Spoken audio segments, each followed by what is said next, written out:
Good evening. It is June 29th, 6 o'clock in the evening. This is a meeting of the Buildings Committee. I am Lynn Snee, the chairperson, and to my left is Councilman Bobby Phillips, to my right, Councilwoman Robin Oda. And we are here tonight to discuss an item having to do with a loan for Troy Community Works from the DDR Revolving Loan Fund.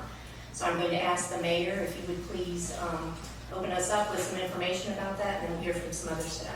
Thank you. Hopefully you've had a chance to review some of the information we shared with you earlier. I, along with other members, including Mrs. Baker in the audience, are on the Troy Downtown Building Repair Revolving Loan Committee. I chair that, and the Troy Community Works came to us with a proposal. I see Jim Dando and Greg Harris are in the audience, so that they could give more of the details. The bottom line is we do have money in our CDBG fund that needs to be used. It's you use it or you lose it, and there's a chance that if we don't put money back into our community, that somebody else will take that money and put it into their community. It's what the loan is, the monies are used for, is to loan out to different building interests and businesses. Troy Community Works is a nonprofit, as we all know. There hasn't been a lot of interest, and yet that's a real important quadrant of our downtown, and it has a lot of work to be done to maintain that quadrant. Troy Community Works, by their vision, is one of those organizations that likes to tackle projects similar to this. We had the money. The recommendation was made to us, and we discussed that, and thought that since the downtown is such a key element to our community, and Troy Community Works has a history of restoring and repairing and being involved in maintaining property, that this was a good opportunity for us to utilize our money that we have available through the community block grant funds that are given to us to use for these purposes. So I will just leave it. If I think that kind of gives you an overview. You probably had a chance to review some of the more details, but I'll ask Jim Dando and Greg if they want to come. There are members of Troy Community Works in the audience that could probably answer your questions, but they also see the need to invest in this particular property. So Jim, if you want to take it from there. Good evening. Actually, this project comes to us at a very good time. It's two different opportunities that really are coming together to work together. First is, of course, that Stuart Lift, one of the owners of the building, did die recently. So the family has been unsure what to do with the building. You'll notice it has been vacant for several months. They've determined to put it on the market to sell it. They have had it appraised, and they did come up with a price. It wasn't as good as they were hoping as far as the current value because of the condition of the building, frankly. And that's one of the concerns that we had, and also that Troy Community Works has. The building in recent years has been occupied on its first floor, but the upper floors have been vacant for, well, a number of years. And the building needs significant investment in it rather than just a new owner that would probably find a tenant for the first floor and make it cash flow, but would not be able to improve it with just the amount of cash flow off the first floor. Troy Community Works has a different vision. They're looking at actual improvements to the building, starting, of course, with the roof, the most important part, looking at upgrades to the exterior appearance, which really hasn't changed since the 1960s when the most recent major renovation was done to the building. And then interior renovations by new tenants and also Troy Community Works that would alter those spaces for different uses. I said there were two opportunities. The other one is our fund itself. We currently have over $850,000 of community development block grant funds available. And the state, because of cutbacks at the federal level and the state level, has in most recent years been encouraging communities to use up their funds that they have available first, rather than go for new funds. And that would mean depleting funds in their view below $100,000. Well, we have considerably more than that. So our fund, along with various other cities' funds, have been targeted, if you will, for being decreased. Part of the reason, as I say, comes from the federal government, which has the same concerns. They tell the states, don't ask for new money until you've used up the money you have. The state's concern is, well, we don't have that money. Troy has it, Massillon has it, various other towns have it. Well, the feds are telling them, you gotta use it. This is a good project to use it on.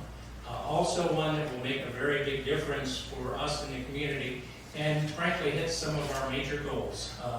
The downtown northeast quadrant in particular, which has been identified by Troy Main Street, is probably the one that needs the most work. And if you think about how improvements have been done in the last 5 to 10 years, there's been quite a bit done downtown, but not so much in that quadrant. So this comes at a very good time for us. Also will avoid the likelihood of some of these funds being recaptured by the state. We do recommend this to the committee, and the committee in turn, after considerable discussion, does recommend it to City Council. We recommend it with unusual conditions, being that it be a forgivable loan. If these funds would be paid back into the Treasury, then we're back in the same situation where those funds would be at risk. With Troy Community Works being a nonprofit community development corporation whose goal is improvement of downtown buildings, it does exactly what we want. The other issue with Troy Community Works is that as a community development corporation, it's eligible for other grant funds that would not be eligible for the city to apply for or for a for-profit owner. So they already are seeking those funds. If you'll recall the Eastgate building that they did, they were able to leverage that very fund for, I think it was $125,000 in that building. With this building and changes in the rules of that same fund, they actually would be able to get additional funds for this building, which they're actively seeking. So additional improvements beyond what this loan would pay for can be done in future, both as Troy Community Works proposes with their grants, but also with tenant improvements that typically are done by the tenants once one's located. So we do recommend the project. The Downtown Loan Committee, after considerable discussion back and forth, also recommends it unanimously. Thank you for that. I just want to clarify one thing, just because I wasn't sure if I heard this. The building we're talking about is 1 through 3 East Main Street. That's correct. As you said, in the northeast quadrant. And could you explain to us a little bit about how the loan would be structured? We had some information about that. It was an $850,000 loan, and then there was some structuring of the payback and possible forgiveness of that. The committee was very concerned about that protection for the city's interests, also eliminating the possibility of a windfall profit. Certainly these funds are not intended for that. The loan will be structured as a 30-year loan with provisions where certain benchmarks are met in terms of the construction, where portions of the loan can be forgiven. Eventually, all of it could be forgiven. However, if Troy Community Works with, say at the level where they have their architectural study completed, they might decide, oh, this is too big of a project, we're going to walk away from it. At that point, they would owe the money back. So that's a protection that the city has. Being a 30-year mortgage or 30-year loan, there will be a mortgage in place as we've done on all other loans. So the structure is somewhat unusual. However, the protections are the standard protections. So in that regard, the city's interests are protected up until the time when we get that improved building that's ready for occupancy. And I believe also in our information, the city's intention was to phase over a period of time the actual distribution of the funds as those steps went forward. That's correct. We have done that with all of our loans that as certain parts of the project are completed, then funds are dispersed for that. More than likely, I'm assuming, the roof might be the first repair, for instance. So funds would be dispersed at the time of the acquisition. Funds then would be dispersed at the time the roof is completed. As various other improvements are made, funds would be then dispersed to cover that. So the idea is that there's not a, if you will, a check for $850,000 that's handed over to anyone in these loan programs. The work is done, and then the funds are dispersed. And that'll be the case in this one as well. I do have other questions, but I will open it up to the committee members right now, who I'm sure have some questions. Mr. Phillips? Sure, thank you. I'm assuming then, if this is passed, that Troy Community Works would initiate the feasibility study first, which would be the lowest cost item on their list of things here after the purchase has been consummated, I would assume, to see if they are going to proceed further into needing more money and that sort of things. Is that possibly how things? That's probably how it will go. I'll say upfront, though, that Troy Community Works has actually already begun some of that work. Okay. For instance, they've had an elevator contractor into the building. They've had various other contractors in, a roof contractor, so that they're getting, if you will, a ballpark idea of how some of these things might fit together. The elevator in particular is a question because there's not been an elevator, so the question is, where would you put it? How complicated would it be to put one in? Those are questions, obviously, that include architectural work, engineering work, and of course, the elevator company saying, we can't do it that way, or yes, we can. So those are the things, as you say, that will come from the architectural and engineering feasibility studies, but those actually have begun already. I'm glad to hear that. The historical portion of the building, I'm assuming that, knowing some of these Troy Community Works members and board members, that preservation of the interior items is going to be high on their list. I know that you may not be able to speak directly to that, but they had mentioned that, I hope. I can't speak directly to the interior. Exterior, however, I can. Because these are federal CDBG funds, all the work that is done will need to have approval not only of our own planning commission that has oversight in the historic district, but this building is in the National Register historic district of the public square, and approval will need to be obtained from the Ohio Historic Preservation Office, not just our own planning commission. So those aspects will be scrutinized. Excellent. And potentially, could this have fallen under the CIC? Yes, the CIC can indeed buy buildings and work on them and so forth. The difficulty with the CIC, our CIC doing it, is that it's been inactive for, well, a couple of decades. So it does not have the funds. It also does not have a credit rating, if you will, because of its inactivity. Can you clarify what a CIC is, since it hasn't been active? A CIC is a community improvement corporation that was created by the City of Troy Council back in the 1970s. At that time, you may recall discussions about IRBs, industrial revenue bonds. That was a very popular way to fund things like new equipment for a factory. Several factories here in Troy were done through that mechanism. And a bond would be issued on the regular Wall Street market. for these bonds that would fund, as I say, maybe new machinery for one of our factories. And then the company, with the proceeds of that factory work, would pay off that bond over time through the CIC. I'm sorry, I didn't mention that because I do sit on the committee, but the reason I ask that is just for, there may be folks that view this and ask that question that know about that. But we also do not have, like you said, the assets and or the structure in place to actually put that in. It could potentially fall into that. And of course, in the case of Troy Community Works, they've just come off the Eastgate Building project, which actually worked. Yeah, this falls excellently under their purview.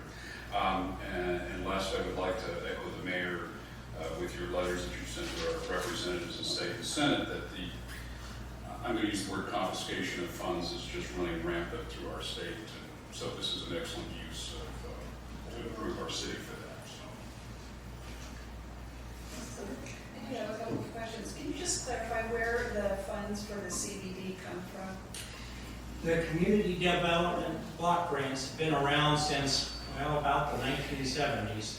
And they're federal funds that are dispersed to the states, and then the states have various different ways of dispersing them to local communities. That's the idea of sharing that block grant, if you will. And going for projects that would help certainly revitalize downtowns, benefit low and moderate income persons, things of that nature. So there are funds that come through the federal budget. They've been declining in recent years.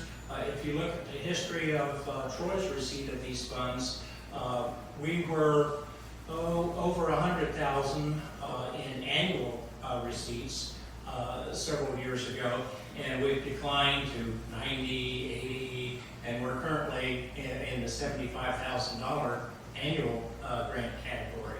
So you can see that what's happened at the federal level, of course, has affected the state, and the state itself is trying to spread these funds out across many different types of uses.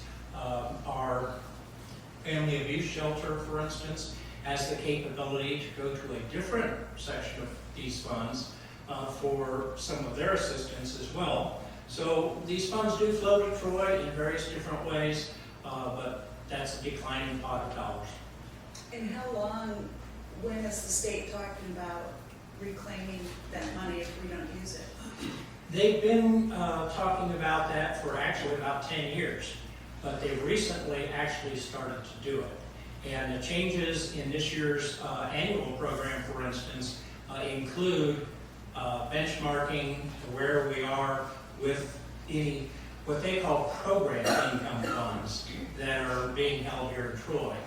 And those would need to be used first. So they have begun that process.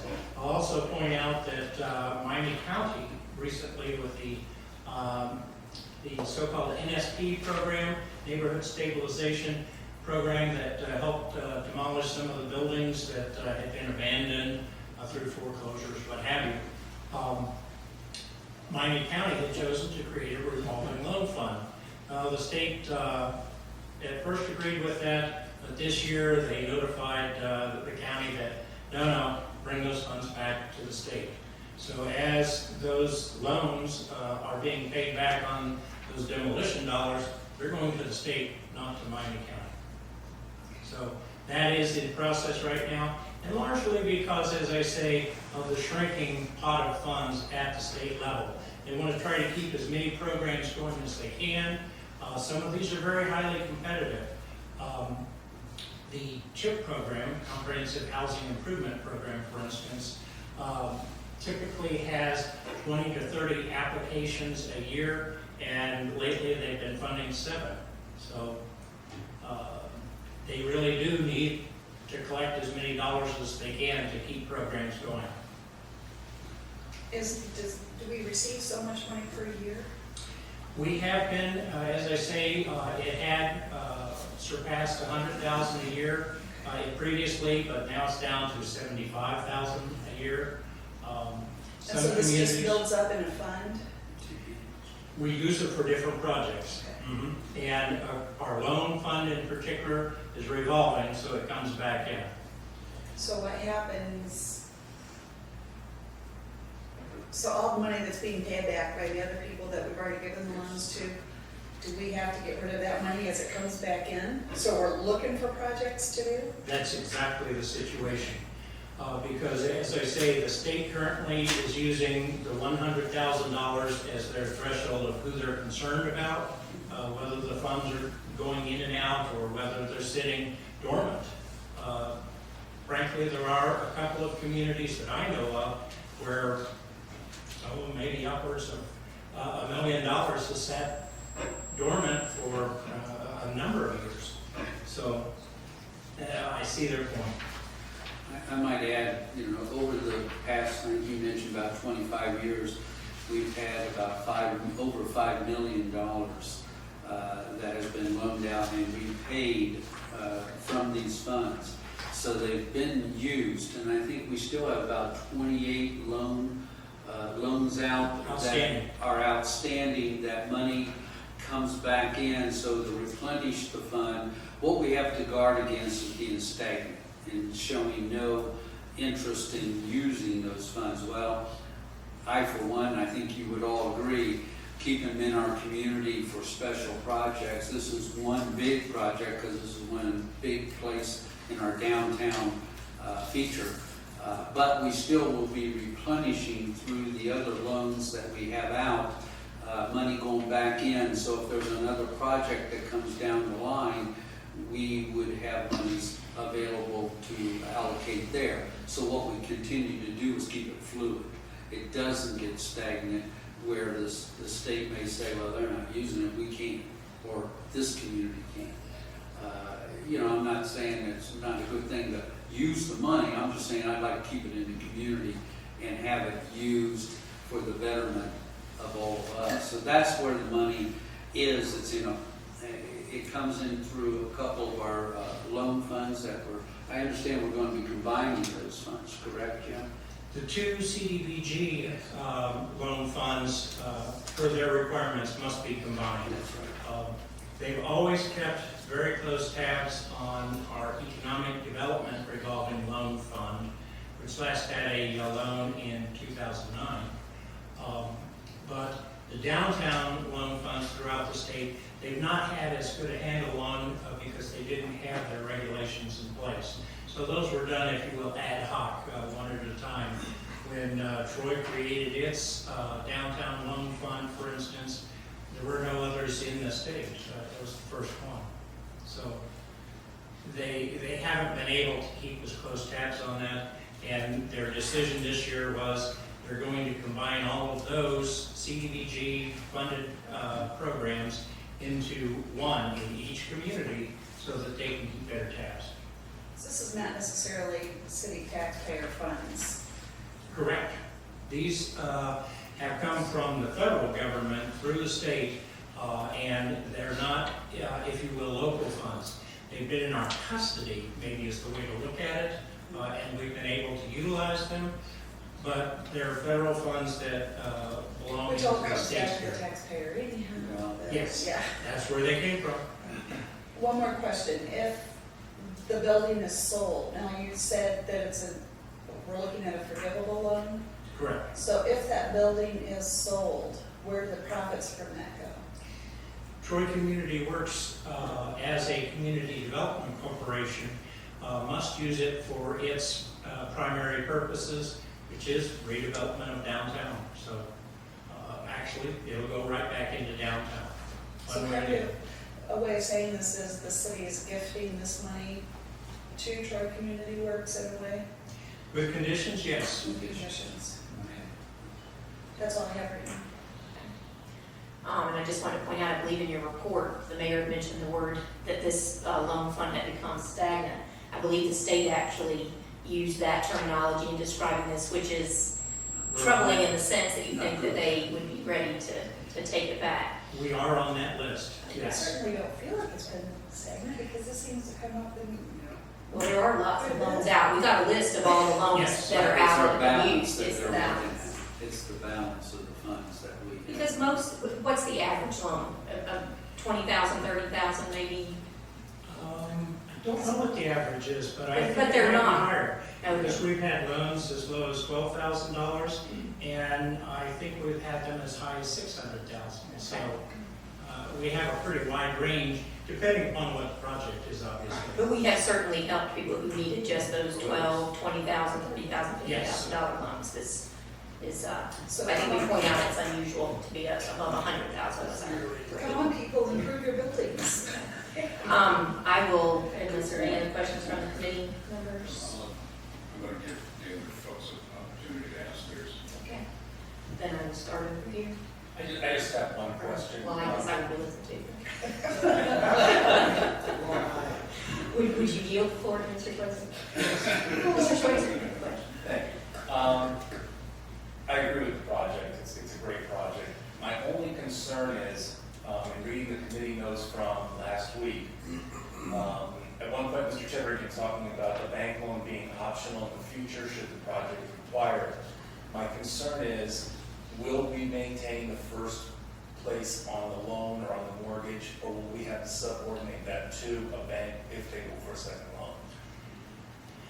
At this point, we would be the first position. In future, a bank might ask for that. It depends on what the situation is.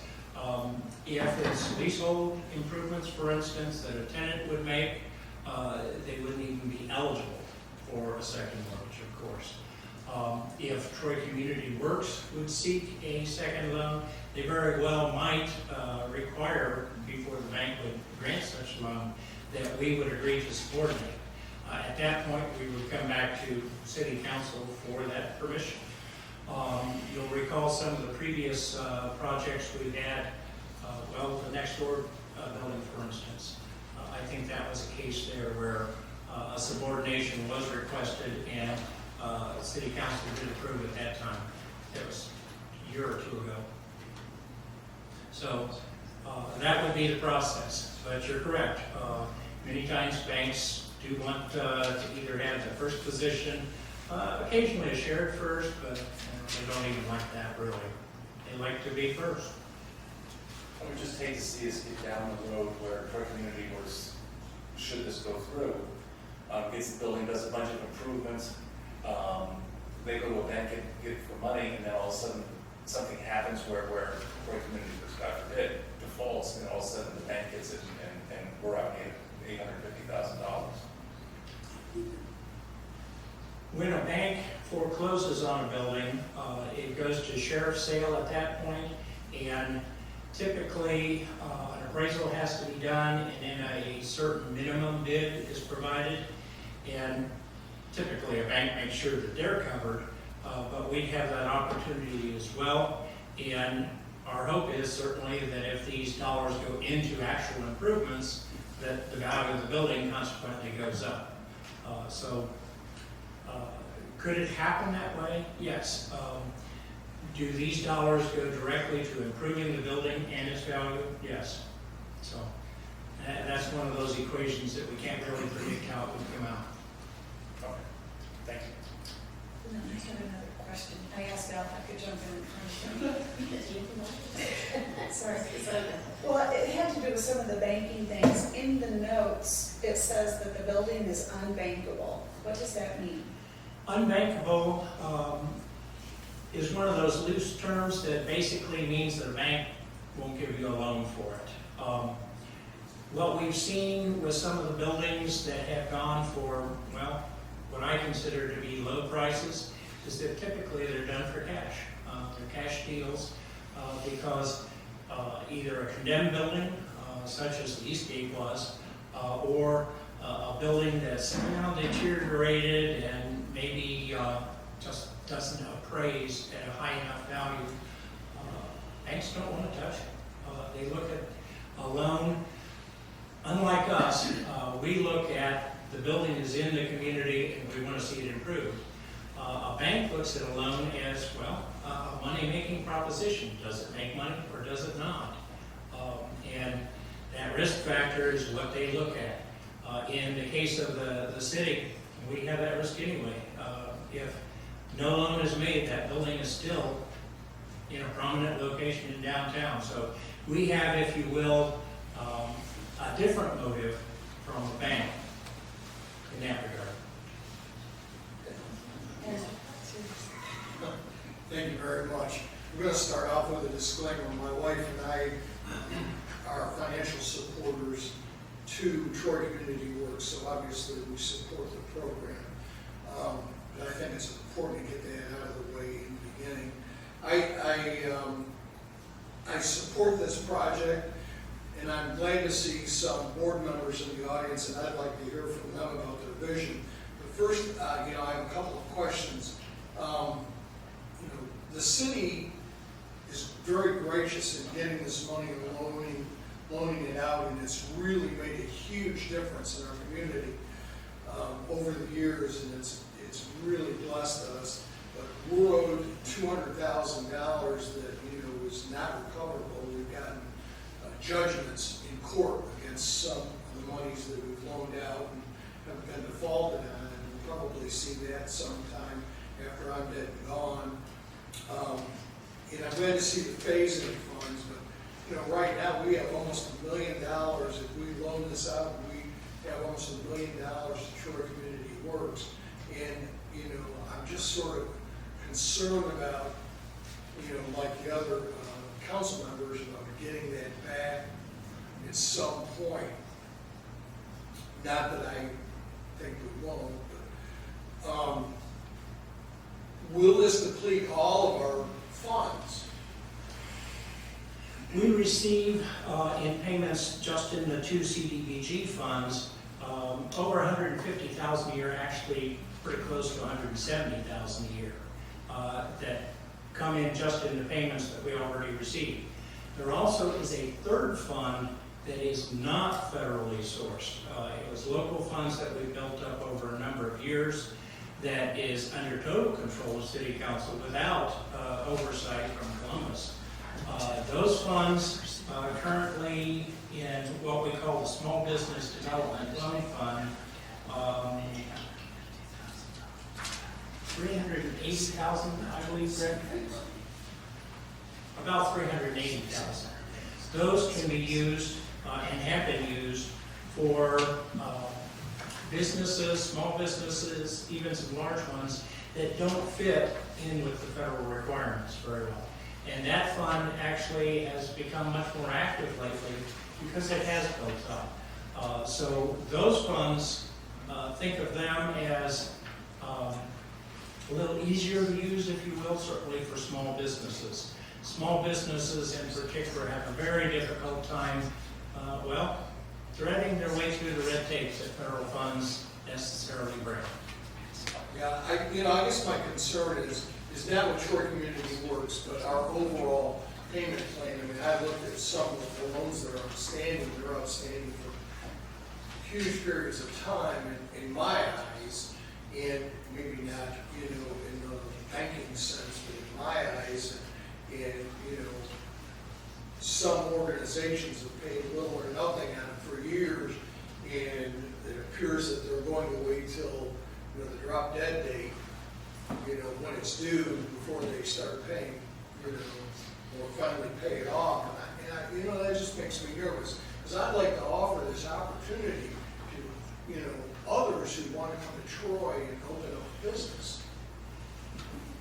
Any comment on that at all? That's why we have three funds, so that we can mix and match, if you will, to the specific project that might come along. And is there a geographic area in which these funds have to be used? For the downtown building repair loan fund, there is, and that's the Troy Historic District. So it can be used for commercial business buildings in that historic district. And those are our funds or federal funds? Those are the federal. Those are the federal funds, okay, so what we're talking about with the balance here, Right. over $850,000 balance. These funds could not be used, for instance, west of the interstate. Traditionally. Oh, Yes. Go ahead. Yeah, I would just like that, and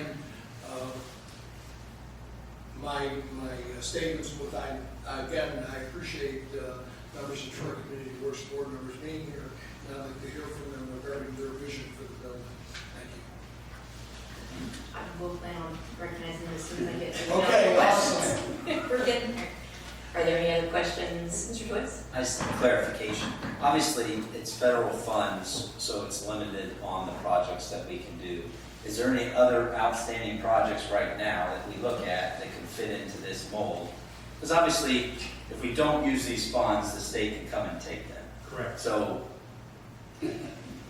we lose, basically we're losing money that could be used to improve our own community. There is a risk when you loan that money, but I think TCW has done a good job with the previous money that they used and fixed the building up and have income coming in from that. So I think they've done a tremendous job there. But my question would be, is there really any other project right now that would fit into the federal requirements that we could use that money for? We don't have any that are pending or under discussion. Typically, we might get 3 or 4 projects a year that might come into discussion. And of those, maybe half of them actually come to fruition. It depends, obviously, upon what the specifics of the project are and, well, frankly, the viability of the plan that the borrower would have, because the loan review committees do look into that pretty thoroughly. Will there be the ability to make that project work? Anything else, Mr. Joyce? Mr. Heath? Yes, well, just really a comment, obviously the traditional banker's blood in me is there's all kinds of red flags going up, the loan to value is pretty crazy, but this is in a different situation. If we don't use it, we're gonna lose it anyway. So maybe there's definitely some risk to loaning it out, like Mr. Twist said, they've done a great job, and if we don't use it, it's gone anyway, so I don't see any reason why we wouldn't move forward with this. Thank you. Mr. Trimmer? I have no further comments.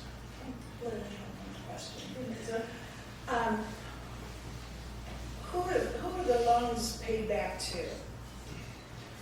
The loans that are made by the city are paid back to the city. So they go back into these revolving loan funds available for the next project that would come along. So if they would not make a payment, is the city responsible to make a payment to the federal government for that money? No. Okay. We are responsible for collections, which is why in a couple of cases we have had to go to foreclosure ourselves and see buildings sold at sheriff's sale, and then receive some repayment through that process. So the federal government gives us the money to loan, they make the payments back to us, and we in turn reuse that money in the community for another project. Correct. With the provision that With they are special- subject to recapture Yes. more and more. 10 years ago, they still had that requirement, but it wasn't something that they were, I don't want to say they weren't serious, because they were, but we weren't being scrutinized or looked at for any kind of recapture occurring soon. Because of various cutbacks in funding sources, they're looking to do that more and more, and have actually done that in some other communities. So we're not necessarily under a gun to get this done, it just kind of hangs over our heads that it could happen. Correct.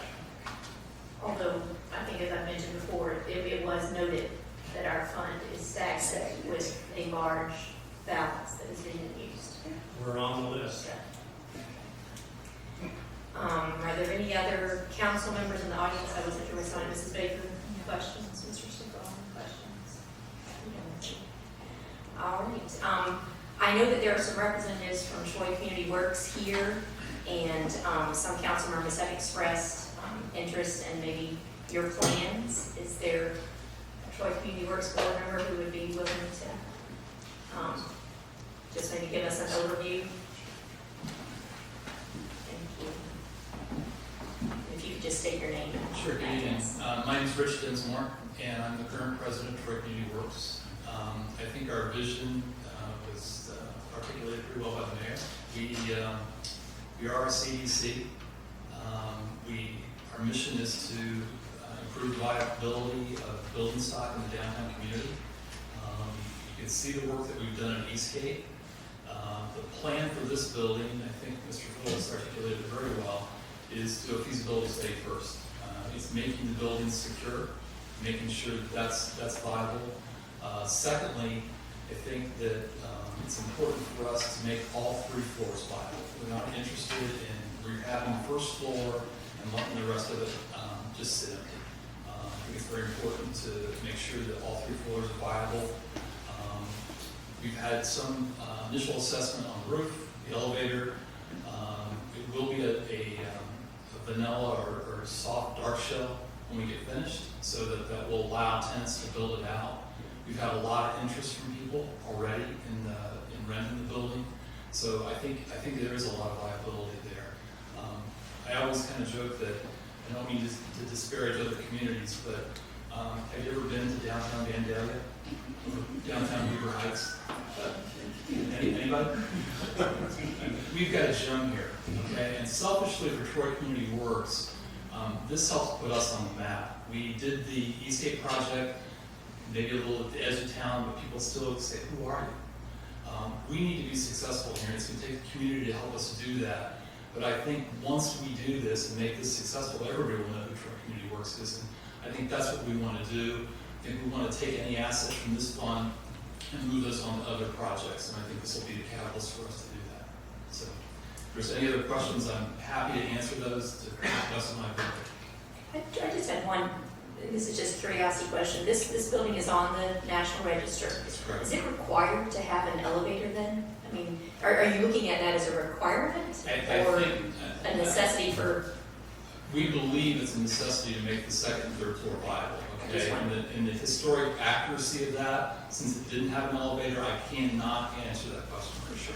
Okay, we need, as part of our feasibility study, we need to clearly understand what the requirements are in terms of rehabbing this building as it relates to this historical standards. So we have done some of that work, but we need to make sure we sharpen our pencil and understand all those details. but you feel confident with what you've had looked at, even in a preliminary way, I that you believe so, can yes. do that with this amount of money and maybe other funding coming in? Yeah. Okay. I will tell you, Scott, my husband owns the Jones building behind La Piazza, and we had looked at renovating the upstairs. And they said, if it is a business, it has to have an elevator. And, yeah, they It said it's opens up a lot of residential. possibilities for us in terms of tenants, and especially for handicap accessibility and those kind of pieces as well. So, Mr. Bosmore, I appreciate you being here.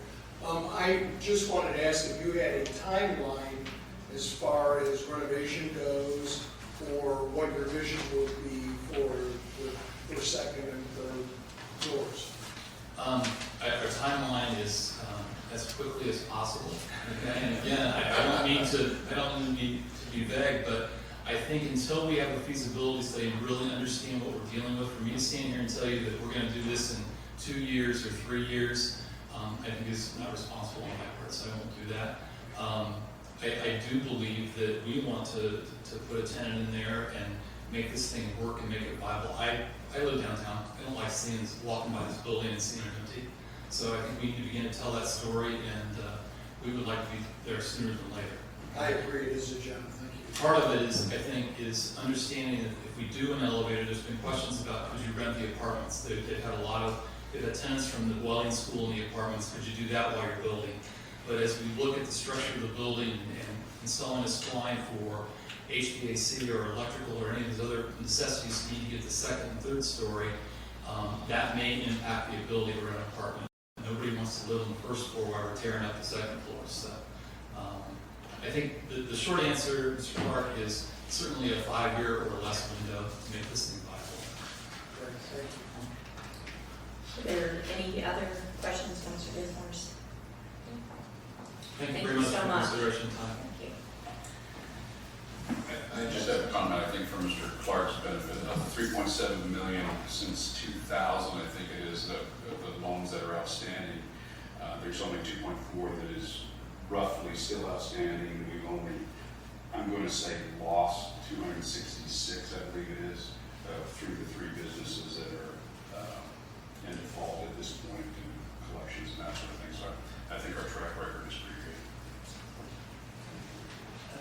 All right, so again, to clarify, the recommendation that we would be making to council is to make a loan in the amount of $850,000 to Troy Community Works from the DVR revolving loan fund to provide funding assistance for the applicant to purchase and renovate the property at 1 to 3 East Main Street, based on the terms as recommended by the Downtown Loan Committee.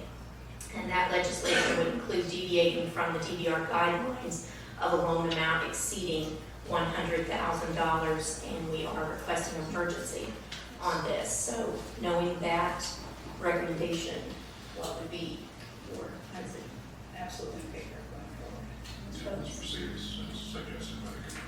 so it is unanimous that we proceed with that recommendation with emergency legislation requested.